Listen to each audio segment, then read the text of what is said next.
Altoave FM. Vieira do Minho. Aqui há história, com o professor Armando Ferreira. Edição de 1 de dezembro. A Revolução de 1640. Também conhecida como a Restauração da Independência. Todos foram desmentidos, condenados às galés, pois nas praias dos Algarves... Para ouvir na Altoave. Aqui há história. Boa tarde, voltamos hoje ao podcast sobre história com o professor Armando Ferreira. Hoje, tendo em conta a efeméride que acontece na próxima segunda-feira, 1º de dezembro, o tema é o Dia da Restauração da Independência de Portugal, as causas, os acontecimentos e as suas consequências. Professor Armando, é consigo. Em primeiro lugar, saudações aos ouvintes da Rádio Altoave e, em particular, aos seguidores do programa Aqui há História. Vamos hoje abordar o tema do 1º de dezembro de 1640, Dia da Restauração da Independência de Portugal. Sendo um enquadramento histórico, convém logicamente compreender as suas causas, os acontecimentos e as suas consequências. Numa breve nota introdutória, eu queria referir que o Dia da Restauração, que na próxima segunda-feira se comemora, é um dos 5 feriados civis do calendário português. O seu estatuto de feriado nacional remete-nos desde logo para a sua importância histórica, cultural e da identidade de Portugal. Registro, contudo, e desagradado, a crescente desvalorização que os feriados nacionais têm vindo a sofrer ao longo dos tempos, sem merecerem a atenção, sem merecerem a reflexão e as razões da sua evocação. Claro que um dia de feriado é também um dia da necessidade de uma certa evasão, mas há princípios e valores que não deveriam jamais ser esquecidos. Como dizia, não tem merecido a atenção. Neste caso em concreto, o 1º de dezembro, um dos feriados, na minha perspectiva, mais importantes da história de Portugal. Porquê? Porque é o dia evocativo do retorno do nosso país a um Estado soberano, depois de 60 anos de ocupação espanhola. Diga-se, depois de 60 anos de ocupação espanhola, é disso um mau exemplo. Para mais, uma parte da nossa história que desapareceu do currículo, dos programas das nossas escolas, porque, pelos vistos, não é uma prioridade para os nossos governantes, mais preocupados certamente com outros rumos, com outras prioridades, com outros objetivos que não o poder da cultura, do conhecimento e do saber. Mas, como diz o nosso povo na sua sapiência popular, dos fracos não reza a história. E fazendo jus à letra da canção de Luís Represa sobre Timor, eu digo: calam-se as vozes dos teus avós. Se outros calam, cantemos nós. Assim, cantemos nós o tema da restauração de Portugal na Rádio Altoave e no programa Aqui há História. E quais são os antecedentes do 1º de dezembro de 1640? Eu vou ser breve porque nós estamos aqui num podcast que não irá muito além dos 30 minutos, mas vamos fazer uma viagem retrospectiva de quase 90 anos deste fenómeno e da ocupação de Portugal. Mas eu vou procurar ser breve quanto aos antecedentes. Isto é, que antecedentes? Ora bem, Portugal, não obstante ser um pequeno país situado no ocidental sul do continente europeu, foi o primeiro reino a romper com o isolamento que a Europa vivia. Através das conquistas, direcionadas para o norte da África, nomeadamente o primeiro passo foi a cidade de Ceuta em 1415 e a descoberta da Madeira em 1419, a expansão portuguesa a partir dos princípios do século XV fez do nosso país uma potência colonial e comercial mundial, assente no conhecimento e no domínio dos mares. E nós tivemos a particularidade de dar o mundo a conhecer ao mundo. Lisboa, refira-se, Lisboa no século XVI era o centro cultural da Europa. Todos os homens do saber, do conhecimento, do Renascimento, passeavam-se nas ruas de Lisboa precisamente porque era em Lisboa que podiam colher o conhecimento, muito do conhecimento que vinha do tal mundo que os portugueses descobriram. Ora, os dois vetores, as duas direções também, para melhor se compreender, da expansão portuguesa, foram como vimos, ora as conquistas, ora as descobertas marítimas. Quando a nobreza tinha proeminência, tinha influência sobre o rei, a expansão portuguesa direcionava-se mais para as guerras e para as conquistas. Quando essa influência pertencia mais à burguesia, o vetor, a direção da expansão, privilegiava mais as descobertas, através dos mares, que, como sabem, iniciou-se com a Madeira, mas passou para a África, Índia, Brasil, China e Japão. Aquilo que nós hoje vulgarmente dizemos a diáspora portuguesa. Aliás, Pedro Vaz de Caminha teve uma frase muito engraçada na altura. Ele dizia: não houve caminho que não fosse calcorreado pelos portugueses nesta altura. Quer dizer, a tal diáspora. Nós descobrimos o mundo e depois viajamos por este mundo inteiro, a tal diáspora portuguesa. Então, depois desta pequena introdução, vamos agora ao cerne da questão, do tema desta apresentação. Para dizer que, nos finais do século XIV, a Europa passava por momentos de grandes dificuldades. Quem não ouviu falar, se calhar logo nos livros do primeiro ciclo, do segundo, quem não ouviu falar na peste negra? Quem não ouviu falar na falta de cereais, de ouro para cunhar moeda e das especiarias provenientes da Ásia, entre outras necessidades? Portugal, perante estas necessidades, Portugal galgou fronteiras em busca desses produtos, em direção ao norte de África. O norte de África foi o primeiro epicentro que Portugal escolheu para encontrar a resolução destas necessidades. E na altura circulavam informações, digamos, rumores, que a cidade muçulmana de Ceuta era uma pradaria de searas de trigo. Era um local onde passavam as rotas caravaneiras provenientes do Oriente, onde o ouro e as especiarias abundavam. Ou seja, a solução para resolver muitos dos problemas do nosso país. Portugal parte assim para a conquista de Ceuta, que viria a conseguir em 1415. Mas qual o resultado? É isso.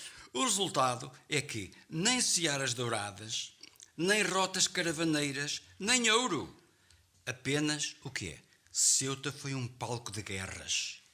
Foi um sumidouro de homens, de dinheiro para o reino português. Aliás, disse que Camões teria perdido uma das vistas, precisamente numa das batalhas em Ceuta. Ora, não servindo de lição, não servindo de lição o que foi Ceuta e cedendo aos interesses da nobreza cavaleira, que vivia, logicamente, das guerras. E dos sacos. Das guerras. Mais tarde também se dedicaram-se inclusivamente ao comércio, mas nesta altura ainda era essencialmente às guerras. No ano de 1436, o exército português parte para a conquista de Tanger. Portanto, outra possessão no norte da África. Mais um enorme fracasso, que culminou, inclusivamente, com a prisão e a morte nas masmorras, isto em 1443, de Dom Fernando, um dos jovens daquela ínclita geração, que ficou até conhecido como o Infante Santo, o Infante Mártir. E, como não há duas sem três, e aqui está precisamente o ponto de partida para este tema, e como não há duas sem três, o jovem rei Dom Sebastião, apenas com 24 anos de idade, a pretexto de restabelecer o domínio português no norte da África, organizou em 1578 uma expedição militar a Marrocos, levando consigo um exército composto por cerca de 17 mil homens. Um exército de 17 mil homens em 1578. Mas um exército de jovens, muitos deles mal preparados, a começar pelo próprio rei. O exército português foi derrotado na Batalha de Alcácer Quibir. Este foi o resultado desta investida. Uma elevada perda... Diga? E a provável morte de Dom Sebastião. E a morte de Dom Sebastião, que vai precisamente abrir o problema da sucessão para o tema que estamos aqui hoje a debater. Então, Alcácer Quibir, uma elevada perda de vidas humanas, inclusive, como disse, a do próprio rei Dom Sebastião. Ora, a Batalha de Alcácer Quibir foi, como se costuma dizer, o desastre. Foi o desastre de Alcácer Quibir. Consequências, mais uma vez, desastrosas. Um rombo nos cofres do reino, porque a preparação desta investida foi uma preparação dolorosa. O desaparecimento de uma geração de ouro, porque a maior parte dos jovens que pereceram em Alcácer Quibir eram jovens, em idade fértil. E foi uma geração de ouro que se perdeu. E agora cá está. Uma crise de sucessão ao trono, porque Dom Sebastião era solteiro e morreu sem deixar herdeiros. Mas, como costuma dizer o povo, rei morto, rei posto. E os candidatos perfilam-se. E quem são os candidatos à sucessão de Dom Sebastião? Dom António, que era prior do Crato.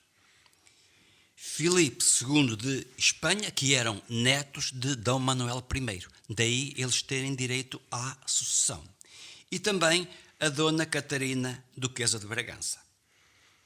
Dos três candidatos, prior do Crato e Filipe de Espanha eram os que reuniam maiores probabilidades para ocuparem o trono. Mas com Filipe II de Espanha a partir em vantagem. E Filipe II de Espanha partiu em vantagem porquê? Porque prior do Crato tinha apenas o apoio do povo e da pequena e da média burguesia, que nesta altura não tinha inclusive uma consciência de classe. Enquanto Filipe II de Espanha, desde 1540, que se vão instalando no governo e na administração portuguesa os partidários de uma união dinástica. A união dinástica interessava a muita gente em Portugal.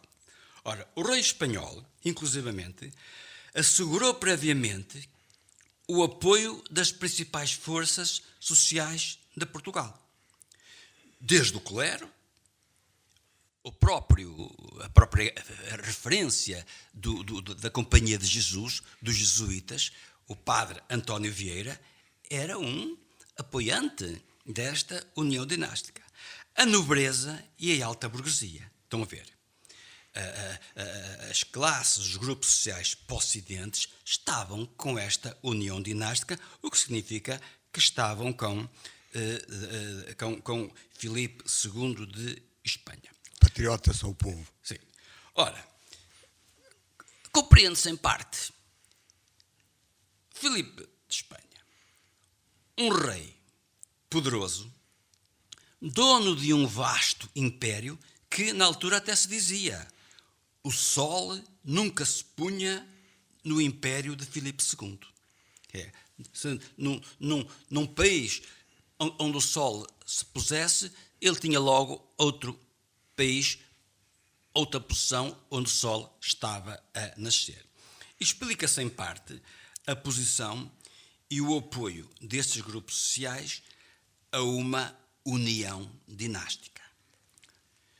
Para defender as suas pretensões ao trono, o exército espanhol, comandado pelo Duque de Alba, desembarca em Cascais e vence, diga-se, vence com relativa facilidade os apoiantes de António Prior do Crato em Alcântara, perante um exército português que, no dizer de Joel Serrão, um grande historiador português, no dizer de Joel Serrão, o exército português praticamente nem tugiu, nem mugiu, uma expressão que ainda hoje se usa. Continuando a nossa viagem neste passado histórico, em 1581, nas Cortes de Tomar, Filipe II é aclamado rei, com o título de Filipe I de Portugal, estabelecendo-se assim uma monarquia dual. Uma monarquia dual, ou seja, dois reinos. Um reino em Espanha, outro em Portugal. Não, mas um rei único. Dois reinos, mas um só rei. É a chamada monarquia dual. Filipe I, nas Cortes de Tomar, jurou perante os presentes a garantia de dois reinos autónomos. Portanto, não havia aqui o problema de autonomia, porque nas palavras e no juramento de Filipe I, a autonomia de Portugal estava garantida. Assim como estava garantida a língua portuguesa como língua oficial, os cargos administrativos ocupados por portugueses, a aplicação, este pormenor, a aplicação de impostos só com autorização das Cortes, aqui uma visão democrática de Filipe de Espanha, e jurou respeitar as leis, foros e justiça e a defesa do reino por soldados portugueses. E cumpriu? Cumpriu. Ele cumpriu. Mas os sucessores não cumpriram. E não cumpriram porque vamos ver que a conjuntura que a Espanha vai viver vai, de certa forma, ajudar a compreender porque é que não cumpriram. Ora, se é verdade que a união dinástica, pelas suas potencialidades, agradou aos grupos sociais dominantes, o mesmo não aconteceu com o povo do campo, com os artesãos e com a pequena e média burguesia, que nunca se conformaram com a ideia de que Dom Sebastião morreu e que seria substituído por um monarca estrangeiro. E vejam que monarca estrangeiro. Um monarca vindo de Espanha. Espanha, com quem Portugal tinha seculares rivalidades que vinham desde o tempo de Dom Afonso Henriques, o Conquistador, em que as grandes conquistas foram essencialmente aos muçulmanos, mas também aos castelhanos, aos espanhóis. Assim, se compreende a vontade e a sabedoria popular que alimentaram a crença que se tornou num mito. O mito de que Dom Sebastião desapareceu na Batalha de Alcácer Quibir. Dom Sebastião não morreu, está encoberto, a teoria do encoberto, esperando apenas o momento para regressar e restaurar a glória de Portugal. Quiçá, num dia especial, numa manhã de nevoeiro. Este mito do sebastianismo é uma manifestação de messianismo. O Messias que vem salvar é o messianismo do povo português. O Messias que há de vir para nos salvar. Muito presente na nossa cultura. Esta crença, este mito, que tantas vezes se mistura com a realidade e povoa a mente e o imaginário dos portugueses, este movimento profético marcou para sempre a história de Portugal e dos portugueses. No pensamento, ainda hoje, no pensamento, nas artes e na própria literatura. Ora, quem está um bocadinho atento e lê, sabe que posteriormente, eu escolhi esta obra de propósito porque ela chegou a passar na televisão portuguesa, o Frei Luís de Sousa. Portanto, Almeida Garré, na sua obra Frei Luís de Sousa, ele simboliza a persistência da esperança e o peso do passado na identidade portuguesa. Mas vejo que Fernando Pessoa, outro ícone da nossa literatura, no poema Mensagem, ele retrata um país em decadência, que necessita de acreditar, de novo, nas suas capacidades e regressar à glória. Cá está, a glória. A glória, a tal glória que o Sebastião viria trazer de novo. Até na música, o grupo musical 1111, fundado por José Cid, um quarteto fundado por José Cid, ele em 1977 foi fundado esta banda, criaram uma composição sobre Alcácer Quibir e o rei Dom Sebastião. Penso que a música de fundo, de preparação para este programa. E estamos a aproximar-nos do momento em que a Revolução vai acontecer. Exatamente. Estamos próximos do fim para uns e estamos próximos do regresso às origens para outros. E é o que eu diria. Como não há bem que sempre dure, nem mal que nunca acabe, a contestação interna, o declínio do domínio filipino e a restauração da independência de Portugal começam a ganhar forma. Como já dissemos, a Espanha dos Filipes, poderosa e temida na Europa, e porque era poderosa, estava constantemente envolvida em guerras. Mas nesta altura era muito frequente os países estarem em guerras. Porquê? Porque havia não só a ambição territorial, mas havia também o hábito dos casamentos entre coroas. E quando depois havia as crises de sucessão tal como esta, cá estão os países a reivindicar o trono através da legalidade hereditária e muitas vezes isso resolvia-se com o recurso à guerra. Ora, a Espanha era um desses exemplos, poderosa e constantemente envolvida em guerras. Exemplo disso, porque a história tem que ter factos, a história sem factos não é história. Exemplo disso, a guerra interna na Catalunha. Vejam, ainda hoje esta rivalidade da Espanha, do poder central espanhol com a zona de Barcelona, com a zona da Catalunha. É velha. A guerra dos 30 anos com a França e a guerra anglo-espanhola, onde a Espanha foi vencida e viu destruída a menina dos olhos de ouro, que foi a temível Armada Invencível. A sua grande afirmação. A sua grande afirmação de poder, a Armada Invencível espanhola foi derrotada nesta guerra com a Inglaterra. Aliás, há um filme inclusivamente com o título Elizabeth I na Era de Ouro, que é precisamente esta época. A Armada Invencível, voltando à ideia da Armada Invencível, que era realmente um dos baluartes, um dos poderes desta Espanha.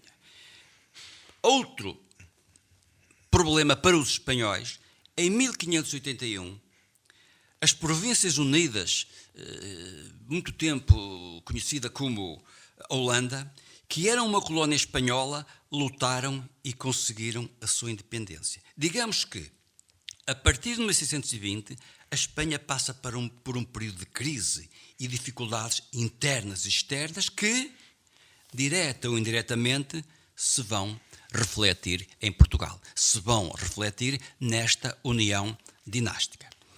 As promessas de Filipe I nas Cortes de Tomar começam a não ser cumpridas pelos seus sucessores. Tanto como eu referi anteriormente, Filipe I, enquanto governou, ainda cumpriu.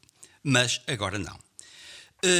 Com o lançamento de impostos sobre o povo. Estão a ver? As promessas das Cortes de Tomar estão completamente a ser desrespeitadas. Os impostos a serem lançados sem consultar a Corte. A nobreza que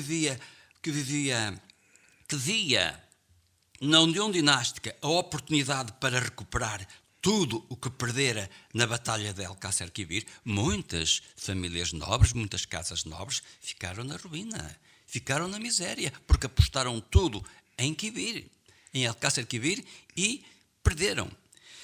Vigoradas essas expectativas, inclusive esta nobreza, vai agora ser recrutada para combater a Guerra da Catalunha ao lado do exército espanhol. Estão a ver? Outro desrespeito. E a burguesia? A alta burguesia mercantilista, vê os rendimentos da atividade comercial prejudicados. E prejudicados porquê? Por uma razão óbvia.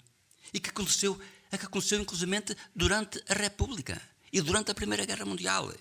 Os países rivais e inimigos de Espanha aproveitam o facto de Portugal estar sob o domínio espanhol para justificarem o ataque e a ocupação de importantes entrepostos comerciais das colónias portuguesas, alegando que nós não estamos a atacar Portugal. Nós não estamos a atacar os entrepostos comerciais de Portugal. Nós estamos a atacar Espanha. Porquê? Porque Espanha estava a ocupar Portugal. Exatamente. Ora, por exemplo, os franceses, nesta altura, ocuparam o Rio de Janeiro, a Bahia. Os holandeses conquistaram Pernambuco, Ceilão e Ormuz, importantes entrepostos comerciais portugueses. Veja, Tânger e Bombaim acabaram até por ser cedidos aos ingleses em troca da sua ajuda a Portugal. Entre outros casos, diríamos, etc. Ora, o descontentamento pela governação filipina, cada vez mais generalizada, porque agora já não é apenas o povo, cresce de dia para dia e recrudesce, cresce, aumenta a partir de 1630. Multiplicam-se as rebeliões e os movimentos populares contra os espanhóis. Veja um exemplo. Mateus Álvares, um simples pedreiro da região de Torres Vedras, consegue reunir 800 camponeses e chega a ocupar várias localidades, nomeando para aí oficiais locais portugueses. Isto em nome de quem? Em nome de Dom Sebastião. Sinal que é? Sinal de um sentimento coletivo que começa a estar muito bem enraizado. Também a revolta popular em Évora, conhecido como a Revolução do Manuelinho. Que nem era bom de juízo. Não era no Manuelinho, que não era bom de juízo. Uma revolução do povo contra a miséria e os impostos, atacando e destruindo instalações do fisco. Chamou-se, isto agora é um pequeno pormenor, chamou-se Revolução do Manuelinho porque os panfletos contestatários eram assinados em nome desta pessoa. Uma pessoa, dizia-se até, com deficiência mental. O Manuelinho. Com o quê? Com o pressuposto de encobrir os verdadeiros autores. A Carta Anónima 2. Exatamente, a Carta 2. Aliás, este acontecimento já passou-se aqui na história de Vieira do Minho, quando na Revolução do Minho ou da Maria da Fonte, a Casa de Lamas, que servia como o local do fisco, as mulheres lideradas pelo nosso... Aliás, vai ser também um tema a eu tratar aqui no Aqui à História, liderados pelo padre Casimiro Vieira, invadiram ali os espaços da Casa de Lamas. Depois falaremos mais em pormenor.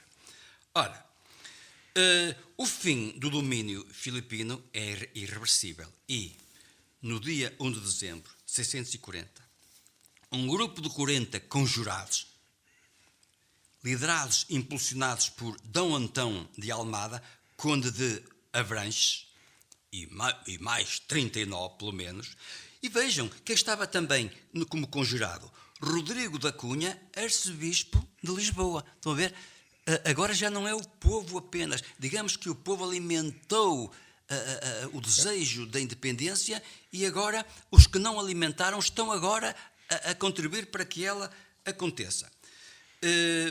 Entraram no Paço Real do Governo e assassinaram e defenetraram Miguel de Vasconcelos. Para quem não está habituado a este termo, defenetrar, é um termo francês que vem de fenêtre, que era muito costume na altura, era atirá-los pela janela fora. Significa o defenetrar. Defenetrar, que era secretário de Estado do Reino e o responsável pela pasta do fisco e do lançamento de impostos. Por isso, odiado e apelidado de traidor e inimigo de Portugal. De imediato, e mesmo sem reunir as cortes, Dom João, Duque de Bragança, foi aclamado rei de Portugal com o título de Dom João IV. Para que conste, a soberania de Portugal só foi plenamente conseguida a 13 de fevereiro de 1668, através do Acordo de Lisboa, assinado pelos reis Afonso VI de Portugal e Carlos II de Castela. Entretanto, com várias batalhas pelo meio, como, por exemplo, Linha de Elvas, Ameixial, Montes Claros, Castelo Rodrigo,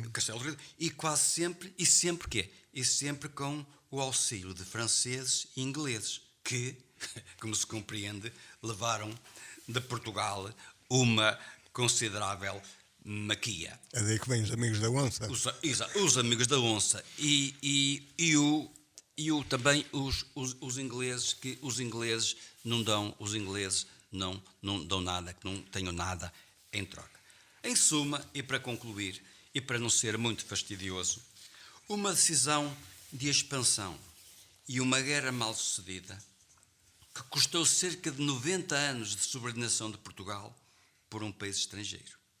Soberania recuperada 62 anos depois, no dia 1 de dezembro de 1640, efeméride que, segunda-feira, evocaremos. E sobre o qual, acontecimento sobre o qual, é importante refletir, porque a história é um devir. E termino com o desejo de boas histórias, boas leituras e até um próximo Aqui à História. E fica essa expectativa por ouvirmos o que nos trará sobre a Revolução da Maria da Fonte no que concerne a Vieira do Minho. Muito interessante também. Mais uma vez, esta curta lição do professor Armando Ferreira, um professor de História, como é sabido, um programa que pode ouvir, além do dia 1, noutros horários da Rádio Alto Ave, onde será reeditado. Pode sempre, como já lhe dissemos no primeiro programa, colocar questões ao professor Armando Ferreira utilizando o e-mail da rádio geral@radioaltoave.pt. Até uma próxima lição. Até à próxima. Boa tarde. Aqui à História, com o professor Armando Ferreira. Edição de 1 de dezembro. A Revolução de 1640. Também conhecida como a Restauração da Independência. Todos foram desmentidos, condenados às galés, pois nas praias dos Algarves... Para ouvir na Alto Ave. Aqui à História. Alto Ave FM. Vieira do Minho.